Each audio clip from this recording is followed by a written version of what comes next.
Good morning students.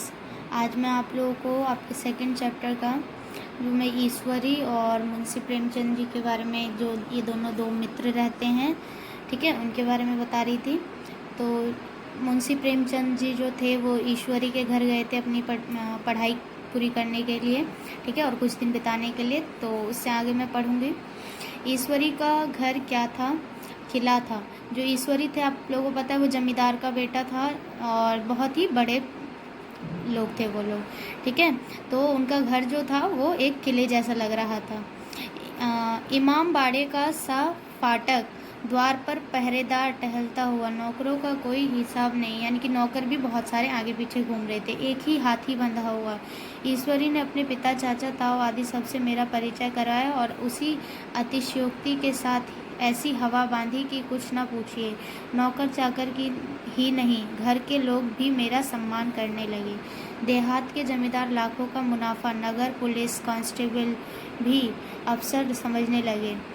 जो वहाँ के लोग थे, सब लोग मुंशी लेखक को वहाँ का अफसर समझने लगे। कई महाशय तो मुझे हुजूर हुजूर कहने लग गए। जब जरा एकांत हुआ तो मैंने ईश्वरी से कहा, यानी कि जब ईश्वरी वो लोग दोनों मित्र अकेले में गए, तब लेखक ने ईश्वरी से कहा, तुम बड़े शैतान हो यार, मेरी मिट्टी यो पलीन क्यों कर रहे हो? ईश्वरी ने सुदृढ़ मुस्कान से कहा, इन गधों के सामने यही चाल जरूरी थी, वरना सीधे मुंह बोलते भी नहीं। यानी कि जो लेखक थे, उन्होंने बोला कि मेरी जो असलियत है वो इन्हें बताओ, तुम इनके सामने मेरी मिट्टी यो पलीन कर रहे हो। लेकिन ईश्वरी ने फिर उसका उत्तर दिया कि इन लोगों के सामने यही बात कहना जरूरी था, वरना ये लोग तुमसे सीधे मुंह बात नहीं करते। जरा देर बाद एक नाई हमारे पांव दबाने आया। कुंवर लोग स्टेशन से आए हैं, थक गए होंगे। ईश्वरी ने मेरी ओर इशारा करके कहा, पहले कुंवर साहब के पांव दबा। मैं चारपाई पर लेटा हुआ था। मेरे जीवन में ऐसा शायद ही कभी हुआ हो कि किसी ने मेरे पांव दबाए हों। मैं इसे अमीरों के चोचले, रईसों का गधापन और बड़े आदमियों की मुठमर्दी और जाने क्या क्या कहकर ईश्वरी का परिहास किया करता था, और मैं तो पोतड़ों का रईस बनने का स्वांग भर रहा था, यानी कि झूठ बोल रहा था कि मैं रईस हूँ, ठीक है। इतने में 10 बज गए। पुरानी सभ्यता के लोग थे। नई रोशनी अभी केवल पहाड़ की चोटी तक पहुंच पाई थी। अंदर से भोजन का बुलावा आया। हम स्नान करने लगे। मैं हमेशा अपनी धोती खुद छाँट लिया करता हूँ, मगर यहाँ मैंने ईश्वरी की ही भांति अपनी धोती छोड़ दी। अपने हाथों अपनी धोती छाँटते शर्म आ रही थी। अंदर भोजन करने चले। होटल में जूते पहनने मेज पर जा डरते थे। यहाँ पाँव धोना आवश्यक था। कहा पानी के लिए खड़ा था। ईश्वरी ने पाँव बढ़ा दिए। कहार ने उसके पाँव धोए। मैंने भी पाँव बढ़ा दिए। कहार ने मेरे भी पाँव धोए।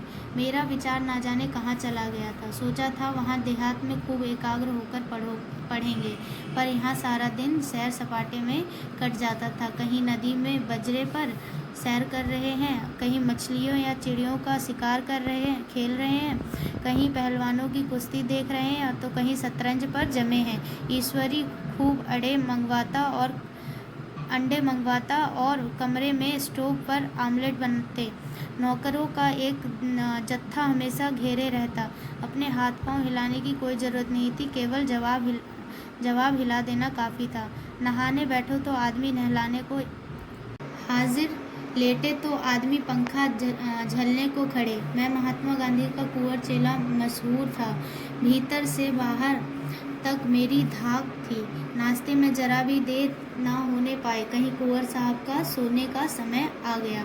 मैं ईश्वरी से भी ज़्यादा नाजुक दिमाग बन गया था, या बनने में पर मजबूर किया गया था। ईश्वरी अपने हाथ में बिस्तर बिछा लेता, हाथ से जो है बिस्तर लगा लेता, लेकिन कुंवर मेहमान अपने हाथों से कैसे बिछा सकते हैं?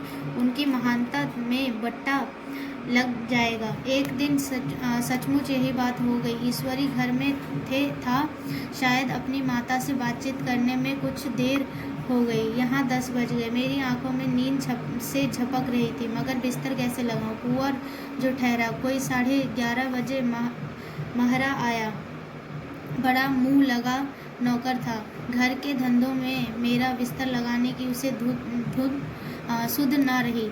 अब जो याद आई तो भागा हुआ आया। मैंने ऐसी डांट बताई कि उसे भी याद किया होगा। ईश्वरी मेरी डांट सुनकर बाहर निकल आया और बोला, तुमने बहुत अच्छा किया, ये सब हरामखोर इसी व्यवहार के योग्य हैं। इसी तरह ईश्वरी एक दिन एक दावत में गया हुआ था। शाम हो गई मगर लैंप न जला। लैंप मेज पर रखा हुआ था, दिया सलाई भी वहीं थी, लेकिन ईश्वरी खुद कभी लैंप नहीं जलाता। फिर कुंवर साहब कैसे जलाएं? झुंझला रहा था। समाचार पत्र रखा हुआ था, जी उधर लगा हुआ था, पर लैंप नदारद। दैवयोग से उसी वक्त मुंशी रियासत अली आ निकले, उन्हीं पर उबल पड़ा। ऐसी फटकार लगाई कि बेचारा उल्लू हो गया। तुम लोगों को इतनी फिक्र नहीं है कि लैंप जला दो। मालूम नहीं ऐसे कामचोर आदमियों का यहाँ कैसे गुजर होता है। मेरा यहाँ घंटे पर भी निर्वाह नहीं हो। रियासत अली ने कांपते हुए हाथों से लैंप जला दिया। तो आप लोगों ने देखा कि यहाँ जो है मुंशी प्रेमचंद जी जब अपने मित्र ईश्वरी के घर आते हैं तो उन्हें भी पहले इन सब से बैठकर कि नौकर चाकर काम करते हैं, अपना काम स्वयं करना चाहिए, लेकिन जब वो ऐसे माहौल में आते हैं तो उन्हें भी नौकर चाकर की आदत पड़ जाती है और कुछ काम खुद करने की इच्छा नहीं होती है। ठीक है, तो आज मैं आप लोगों को इतना ही पढ़ा रही हूँ। नेक्स्ट डे मैं आप लोगों को इससे आगे पढ़ाऊँगी। Okay, thank you.